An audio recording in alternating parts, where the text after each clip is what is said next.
Olá a todos! Vamos dar início a mais uma nova videoaula. Nesta videoaula irei dar o seguimento à resolução de exercícios referentes à disciplina de Físico-Química A, nomeadamente referente à parte de Física do 10º ano. Irei então abordar a temática de aquecimento e arrefecimento de sistemas, tendo em consideração a capacidade térmica mássica. Isto, claro, no módulo de energia e fenómenos térmicos. Vou então resolver aqui dois exercícios por forma a vos mentalizar desta temática e aplicar também os conteúdos que temos visto nas videoaulas teóricas. Ora, exercício número 1, que vou passar já a ler. Uma esfera de chumbo com 40 gramas cedeu 140 joules de energia como calor. Calma, deixem-me apontar aqui já os dados. Uma esfera que tem de chumbo, atenção, que tem massa 40 gramas, ou seja, 40 vezes 10 elevado a menos 3 kg, cedeu sob a forma de calor 140 joules. Por isso, estamos perante uma forma de energia que é calor de 140 joules. Cedeu, atenção. Cedeu. Muito importante. A partir do momento em que cedeu, devemos ter em consideração o seguinte. Devemos ter em consideração que esta energia é negativa. Porque ela cede, ela liberta, está bem? Mas atenção ao sinal, até o vou pôr a vermelho. Porque não há energias negativas. Isto é apenas para explicar que cedeu energia e não ganhou. Se ganhasse era positivo. Ok. Bom, ficando à temperatura de menos 5 graus Celsius. Portanto, a temperatura final é menos 5 graus Celsius. A inicial tem que ser maior. Se ela perdeu, faz sentido. A que temperatura se encontrava inicialmente a esfera? Apresenta todas as etapas de resolução, tendo em consideração que a capacidade térmica mássica do chumbo, PB, atenção que o P é maiúsculo. Ai, que aldrabão na química. Não é por estarmos na física que vamos aldrabar na química, atenção. É 1,59 vezes 10 elevado a 2 Joule por quilograma Kelvin. Atenção que devemos ter em consideração as unidades da capacidade térmica mássica. Até porque às vezes, se é SI, tem que ser Joule, tem que ser quilograma, tem que ser Kelvin. Mas às vezes ela é dada com graus Celsius. É sempre dada com Joule, muito raramente é quilojoule. É praticamente sempre dada com quilograma, mas atenção às unidades da temperatura. Neste caso, vão ver que não é obrigatório passar a graus Kelvin a temperatura final. Já vão ver porquê. Bom, a partir daqui, temos que ter em consideração a fórmula energia é a massa vezes a capacidade térmica mássica vezes a variação da temperatura. A partir daqui já sabemos que a energia vai ter que ser negativa porque houve cedência. Portanto, eu tenho menos 140 igual a 40 vezes 10 elevado a menos 3 vezes 1,59 vezes 10 elevado a 2 vezes ΔT. E é o ΔT que eu vou descobrir. O ΔT será menos 140 sobre 40 vezes 10 a menos 3 vezes 1,59 vezes 10 elevado a 2. E o valor dará menos 22,01 Kelvin. Mas lembrem-se, já fizemos isto numa videoaula anterior. Como é uma variação de temperatura, pode também ser menos 22,01 graus Celsius. Porque em termos de variação é a mesma coisa. Então, mas porquê é que estás a passar para Celsius? Porque a temperatura inicial era Celsius. Então, mas porquê que não meteste logo Celsius no fim da conta? Mal. Não confundam. Porque na capacidade térmica mássica a constante tinha como unidade Kelvin. Então o resultado final tinha que vir em Kelvin. Então porquê que não passaste a temperatura final a Kelvin?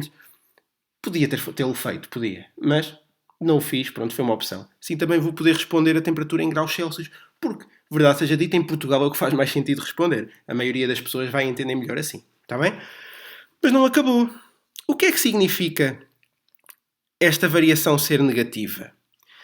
Deixem-me cá ver se eu vos faço entender. Significa que a variação foi negativa porque houve um abaixamento. Mas deixem que seja a fórmula a explicar-vos isso. Variação da temperatura é sempre temperatura final menos temperatura inicial. Portanto, menos 22,01 há de ser menos 5 menos a temperatura inicial, que é o que eu quero saber. A temperatura inicial passa para aqui positiva, tal como aquele também passa para ali positivo. Menos 5 mais 22,01. Ora, isto dará 17,01 graus Celsius. Resposta: a temperatura inicial da esfera de chumbo era de 17 graus Celsius. Os seus 40 gramas, após terem cedido 140 joules, tendo em consideração a capacidade térmica mássica de 1,59 vezes 10 elevado a 2, gerou um abaixamento para menos 5 graus. Ok? Atenção que aqui não tivemos em consideração a mudança de estado físico, porque o chumbo não deixa de ser sólido à temperatura de menos 5. Mas, quando há mudança de estado físico, o caso complica. Nesta videoaula não vou fazer nenhum desses, mas na videoaula seguinte vão ter esses exemplos, em que temos que ter em consideração mudanças de estado físico, onde há gasto de energia, há perda de energia quando se baixa a temperatura, ou ganho de energia quando se aumenta a temperatura, mas na transição de estado a temperatura não muda. O objeto está a consumir ou a perder essa energia porque está também a transformar-se, a transitar de estado físico, mas não muda a temperatura. É engraçado. Esta matéria é toda muito interessante e é muito pertinente mesmo. Mas pronto, este exercício está resolvido. Vou então proceder à resolução do próximo e, diga-se de passagem, último exercício desta videoaula. Vamos então avançar para o exercício número 2. Exercício 2, que diz o seguinte. Numa aula de física, um aluno aquece um cilindro de ferro de massa 500 gramas. Deixem-me aqui colocar nos dados. Massa 500 gramas, ou seja, meio quilo. Unidades SI sempre. Diretamente na chama de uma lamparina. Após o aquecimento, o cilindro é mergulhado no recipiente com 1,5 litros de água, que se encontrava a 20 graus. Bom, o volume da água, 1,5 litros, ou melhor dizendo, 1,5 decímetro cúbico, que pode ser passado, já vão perceber porquê, pode ser passado a 1500 centímetros cúbicos. Bom, e a água encontrava-se a 20 graus. Portanto, temperatura inicial da água, 20 graus Celsius. Vou aqui até separar o ferro da água. O equilíbrio térmico é atingido quando a temperatura do banho é 26 graus. Portanto, a temperatura final da água é 26 graus, que eu acredito que seja também coincidente com a temperatura final do ferro. Portanto, posso até aqui colocar. Portanto, acaba por ser a temperatura final do conjunto. Despreza a energia fornecida ao recipiente que continha água. Considera o sistema isolado, que é uma situação ideal. A densidade da água é 1 grama por centímetro cúbico. Daí, podemos já retirar que a massa da água será, 1 grama por cada centímetro cúbico, não é verdade? Portanto, quantos gramas terão? 1500 centímetros cúbicos. Terão 1500 gramas, ou seja, 1,5 quilos. Daqui tiro a massa da água. É para isso que é dada a densidade. Claro que 1,5 litro de água é 1,5 kg. Se a densidade for 1, vocês quase nem precisam de contas, porque é algo que já está intrínseco. Mas convém às vezes ter isso em consideração. Para quem não percebeu bem esta passagem, porque acredito que possam não ter percebido alguns, é normal, a fórmula é esta. Densidade, ou massa volúmica, é a massa a dividir pelo volume. Atendendo às unidades, tem o volume, tem a densidade, descobrem a massa. Está bem? Mas é intuitivo. A capacidade térmica mássica do ferro é de 4,73 vezes 10 elevado a 2 joule por quilograma grau Celsius. Reparem que agora ao contrário do exercício anterior, já é por grau Celsius que é dado e não por Kelvin.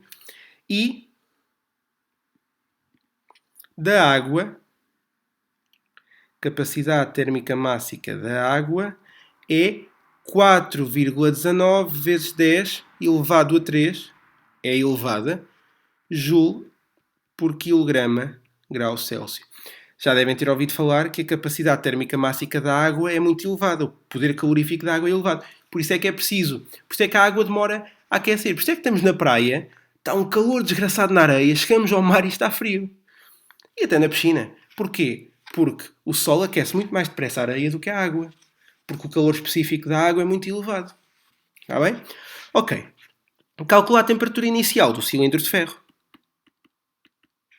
Pronto. É isso que é pedido. Vamos então tentar aqui entender o esquema. Bom, já tenho a massa do ferro em quilos, já tenho uma massa de água, também em quilos, já tenho a temperatura inicial da água e a temperatura final do conjunto, falta-me a temperatura inicial do ferro. Pronto, e a partir daqui posso até brincar um bocadinho com as fórmulas. Vamos ver. Eu sei que a energia do ferro é do cilindro, mas eu vou considerar do ferro, mais a energia da água tem de dar zero. Afinal, estamos num sistema isolado. Está bem? É o ideal. Mas vão sempre trabalhar assim, não se preocupem.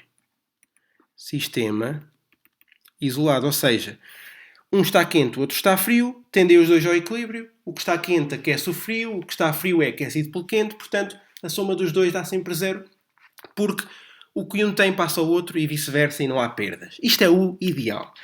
Agora, temos de saber quem é que dá a quem. Com todo o respeito falando, não é verdade? Portanto, vamos aqui ver. Eu aqui tenho que ter em consideração que o ferro tem uma temperatura final de 26 graus. O que é dito? Aquece um cilindro de ferro. Ok. Vamos aqui considerar que eu vou resolvendo e já vamos proceder depois à simplificação.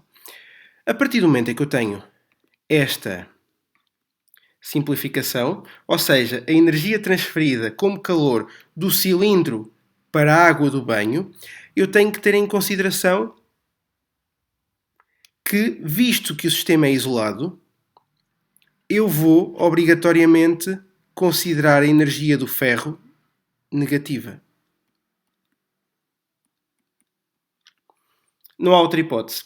E porquê é que eu vou fazer isso? Porque, reparem, a água aqueceu. Certo?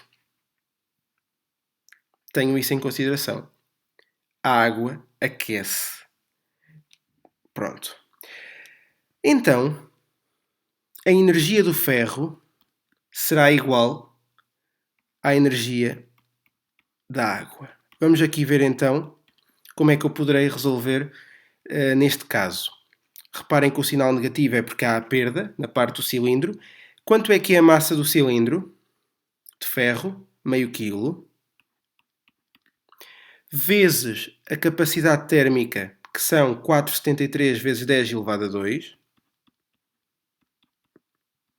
Vezes a variação da temperatura. E eu aqui sei a final, não sei a inicial, então vou deixar tudo incógnito.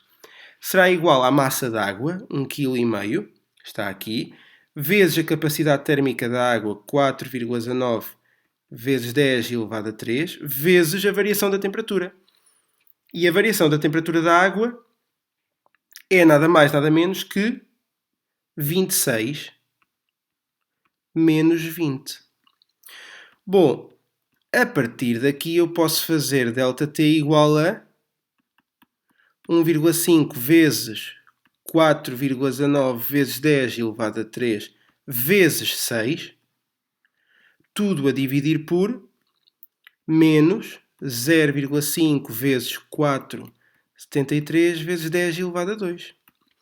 E a variação da temperatura do cilindro tenho de estimar agora num instantito. Pensava que eu tinha aqui, mas não tenho. Não é grave. Os imprevistos acontecem. Então vamos cá ver.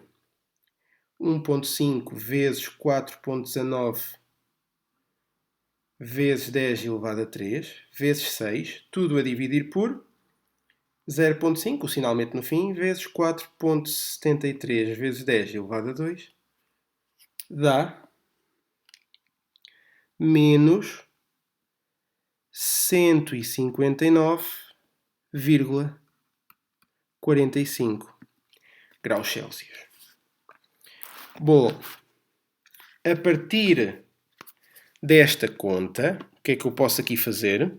Posso agora ter em consideração que a variação da temperatura do ferro será sempre a temperatura final menos a temperatura inicial, que dará menos 159,45.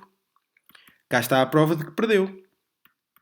Então a temperatura inicial será 26 mais 159,45. Reparem que este passa para aqui positivo e este para aqui também positivo e depois apenas inverti os membros. Portanto, a soma dos dois dá cerca de 185.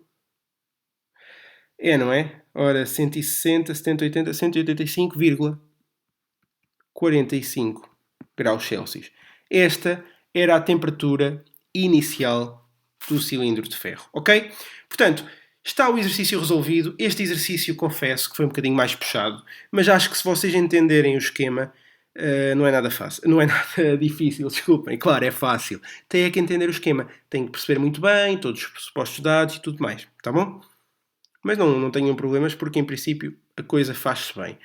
Têm é que ter algum cuidado na resolução. Da minha parte é tudo, espero que tenham gostado, espero que tenham entendido. Se não entenderam, por favor digam que tratamos de resolver, ou com mais resolução de exercícios, ou com novamente a resolução destes, mas de outra forma, como quiserem. Apresentem dúvidas caso as tenham. Se não tiverem e tiverem entendido, perfeito. É esse o objetivo, ok? Da minha parte é tudo. Espero que tenham gostado. Não se esqueçam de deixar gosto nos vídeos, subscrever o canal e partilhá-lo com todos os vossos amigos, ok? Um forte abraço físico a todos. Adeus!